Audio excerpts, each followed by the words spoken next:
Voting is making a choice, a chance to raise your voice. We elect the president to lead. It is an important deed. Stand up if you think voter fraud exists. Stand up if you think the integrity of our voting process is at risk.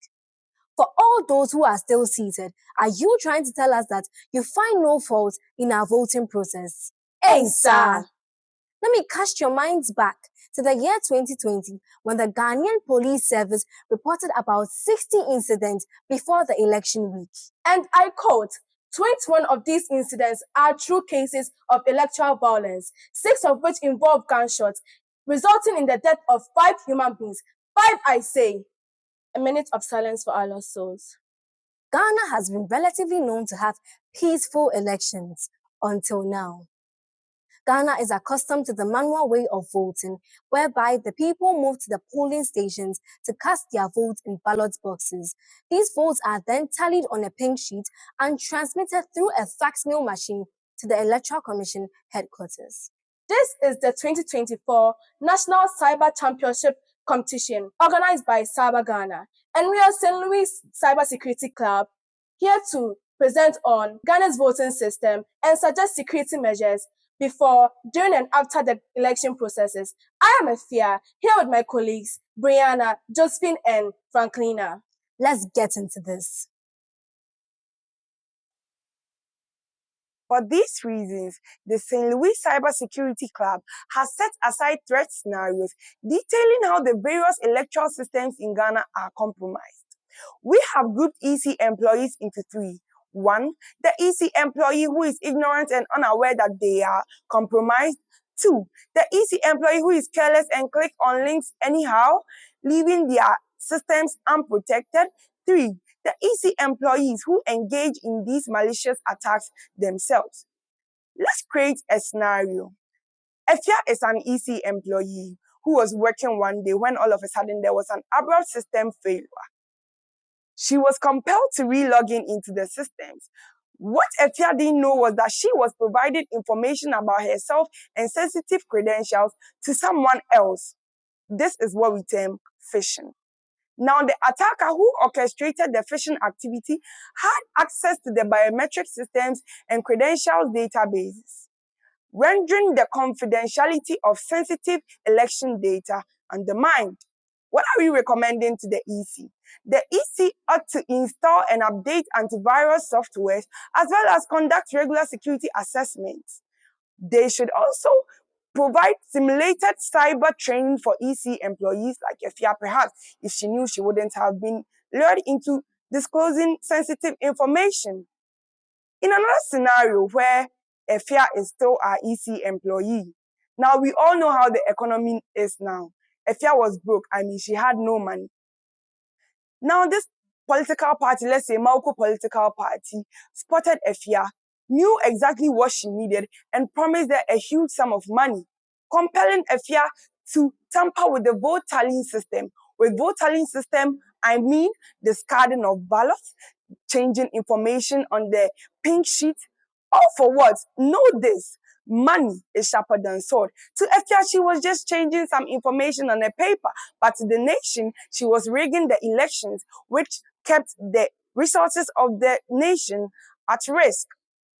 The integrity of the vote cast is undermined in this particular threat scenario. What are we therefore recommending to the EC? The EC ought to install security operation centers across all polling stations. Now, these security operation centers will be equipped with monitoring and logging tools, which will monitor anything that goes in and out of all the systems. Now, Mauko political party saw Efia's competence and therefore knew she was an asset. They therefore thought to themselves, so they therefore gave Efia more money to cause more harm. Now, Efia went to the voter registration system, whereby she inflated the votes by entering people from other nationalities into the system. Here, she inflated the voter register. The public trust in the EC was obviously eroded. What are we requesting the EC do? We are suggesting that the EC deploy biometric verification machines at all polling stations to verify registered voters. Now, Let's say another political party, Pando political party, knew that they were losing. Therefore, they orchestrated a distributed denial of service across all transmission systems, now including the fast mail system that the EC relies on. Over here, they flood the system with a lot of packets, which makes the system overloaded. Here, it will be compelled that the EC ought to transmit information manually, meaning the voter data would have to move from hand to hand, which can't be trusted because people will obviously change the information on the pink sheet. What are we suggesting the EC do? We are suggesting that the EC conduct regular attack simulations and tabletop exercises to train election officials and IT staff as well. Now, let me cast your minds back to what happened earlier this year. Earlier this year, there was an internet connectivity problem. You couldn't call your parents, right? You couldn't call your relatives somewhere. You couldn't even make money transactions.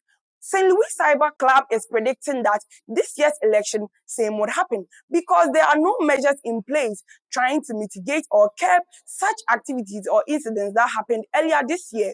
The election management system was completely undermined. The integrity, confidentiality, and availability of the electoral system will also be undermined, and the voting system as well.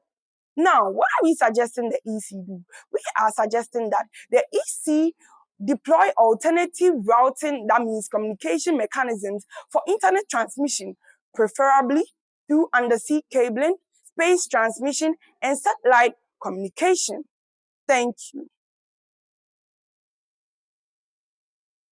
The ruin of a country, they say, starts from the homes of its people. That is why we, St. Louis Cybersecurity, believe that after our suggestions have been made and put into place, this country would have a better future. How would you feel if you were to lose a parent, a sibling, a friend, or even an auntie due to elections? It would definitely leave a scar or might even lead to violence. That is why we suggest that before the elections, the Electoral Commission must make sure that all their machines have been tested and proven to be working and ready for the elections. Again, we suggest that before the elections, simulated awareness programs should be organized for Electoral Commission officials so that they will know what to do during activities like phishing and distributed denial of service attacks. Lastly, we suggest that before the elections, the Electoral Commission should educate people on what and what not to do during these elections.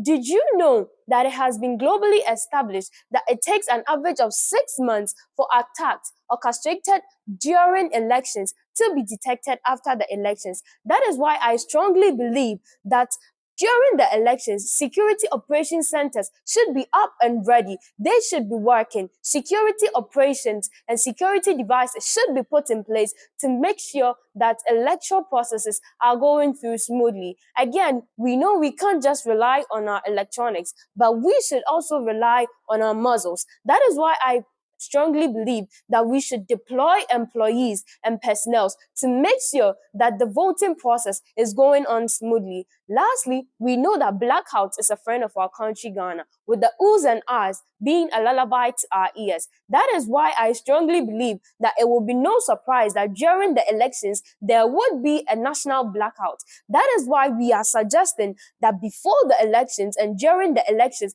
the Electoral Commission should have an alternative power source so that in case of a blackout, the electoral processes won't be slowing down. Lastly, as I stated earlier, it has been established that it takes approximately 6 months for malicious attacks orchestrated during elections to be detected after the elections. So we suggest that right after the elections, the Electoral Commission should get to job, start investigations on all electoral areas, and make sure that all electoral areas have been thoroughly investigated, because I strongly believe that even in heaven, there shall be surprises. Man can't be trusted. Again, it is a global saying that sharing is caring. You love me, I love you. We make a better country. And from what I have learned in life, telling lies and hiding information doesn't help build up a good relationship. Or am I lying? I guess not.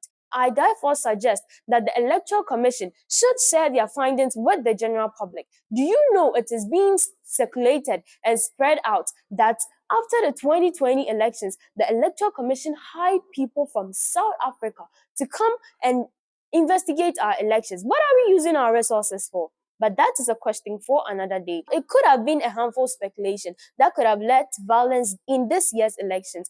That is why I strongly suggest with my people that the Electoral Commission should communicate with us, feed our ignorance, and let us know what really goes into the electoral processes so that speculations that might lead to violence in electoral years to come would be stopped.